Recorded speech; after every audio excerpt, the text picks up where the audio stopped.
સ્વામીજી તો કહેતા, ગુરુ સ્વામી ભક્તિપ્રિય સ્વામી બધા વાત કરે પ્રવચનમાં કે સ્વામીજી કે શિબિરમાં આવો, એક વર્ષ તમે સભા ભરવાનું જે ભેગું થાય એના કરતાં વધારે શિબિરમાં આવવાથી મળે. દરેક વ્યક્તિ સ્વાધ્યાય કરી પોતાનો સ્વાધ્યાય શેર કરે છે.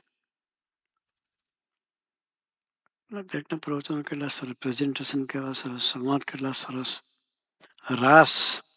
રાસમાંથી પણ આપણને મળે. એના શબ્દોનો વિચાર કરીએ આપણે, એ પણ એક સમજણ વાળા રાસ છે, ખાલી કુદાકુદ નથી. આપણને કે છોકરો સરસ એક્શનો કરે છે, સરસ કૂદે છે, પણ એના શબ્દોનો તોલ કરો તો એમાંથી પણ આપણને મળશે.